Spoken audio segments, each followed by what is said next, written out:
And Mheshimiwa Junet, are you still contemplating on, Parliament to start an inquiry over some luggage you talked about yesterday that was witnessed at the JKIA? You see, the bag first was bigger than hand luggage. It was huge, so I was wondering what could be inside there. But that's our topic for another day.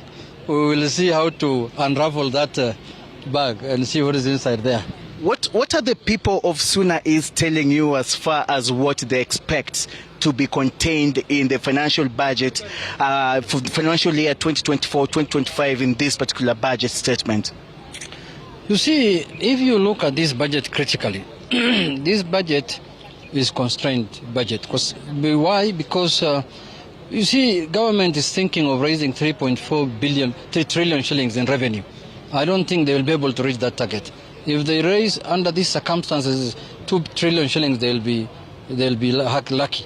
So I don't see much other than balancing and paying debts here and there, and also maybe a few things here and there, and recurrent expenditures. I don't expect much. We are still not yet there where you can comfortably say this budget can support development. Why are you casting doubt on the capability of us to raise over 2 trillion shillings to sustain the budget? You see, revenue comes from the economy, and the economy is not yet in a place where it can produce revenues of 3 trillion shillings.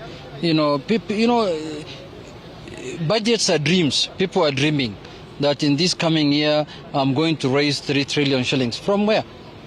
Honestly. So they will raise something, but not 3 trillion. They will raise maybe 2.5, 2.1, 2.2 trillion shillings in my estimation. So I don't think it is a bit stretched to higher limits of 3 trillion, 3.2 trillion for a budget of 4 trillion. At a time when KRA fell short of about 300B in the previous year? Correct. That should have informed how much money that they can raise. You see, the level of what they raised this financial year that's ending this month, what was the absorption levels for the monies that they appropriated. All those factors should have informed the people who are making the budget how much they can raise in the next financial year. But let's give them a chance for their dream. But now, those dreams are the issues that are bringing this overtaxation. Yeah. People are saying that we want to raise 3.4 trillion shillings. So that means you have to tax everything and anything that is available. That is where the problem lies. We have witnessed previously or in the past the opposition, and you're in the opposition, staging even a walkout when, the expectations, fell short. Are we expecting some walkouts today if, as the opposition, from Azimio point of view, where if you think, Kenyans have been shortchanged? You see, today, the most important thing for Kenyans is the finance bill. What's happening today is budget highlights by the Minister for Finance. This is a budget for the government. This is a budget for the executive. What they want to do is up to them. That is their manifesto. We are not bothered about what they intend to do, where they want to put electricity, where they want to put water. That is their problem. Where we come in, where we have a problem with, is now how to raise that money. When you want to overtax Kenyans and squeeze money out of Kenyans, that's now where we have to stand firm. And the finance bill is going to come to Parliament from Tuesday next week. Yes. That one, I can assure you, there will be no walkout. That one will make sure I'm actually addressing, as a whip, a letter to all our members, that it is mandatory for them to be in Parliament. And every time we are discussing the finance bill, whether it is in the second reading or third reading, all of them must be there. Yes. And this time, absence will not be allowed. Everybody must participate and must follow the position of the minority on issues that we are going to take position on, especially issues that are offensive to the public.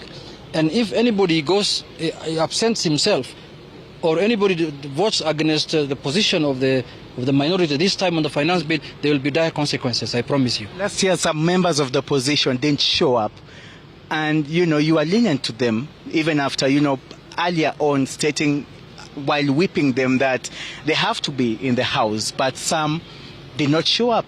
And, even the other side, the majority side, Kenya Kwanza coalition, actually, we had the whip boasting that we even have some members from, the opposition who've crossed over and they're going to, vote for the bill. It was then the Finance Bill 2023.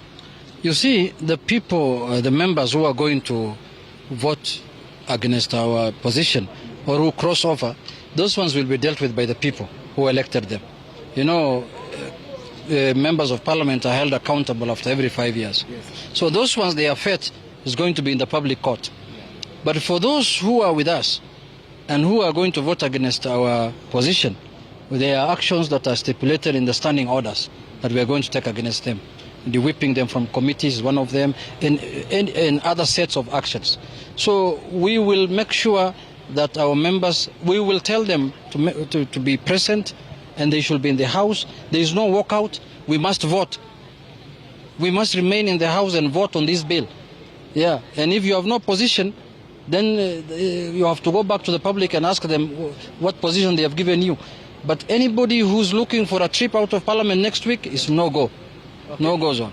No goes on. And already you talked about the public and you talked about accountability. And I can tell you already there is some sort of a trend that is currently ongoing. We've seen MPs receiving text messages and being sent all sort of messages, being told you must shoot down the Finance Bill 2024.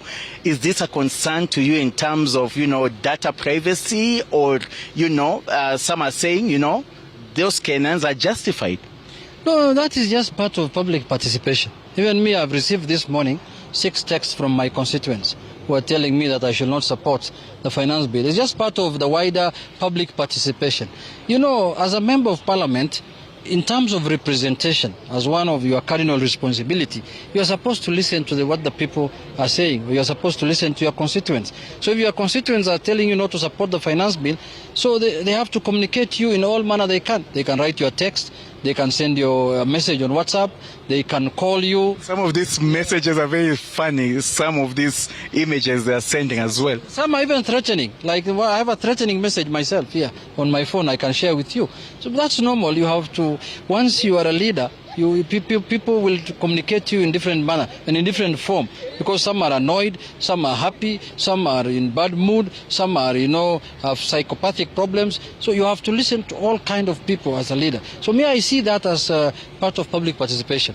It's a wider public participation that the committee was doing that is now coming individually to every members of parliament. I don't take offense with that. Okay. But the fact of the matter is that whatever we feel is offensive as the minority, we will not support. Okay.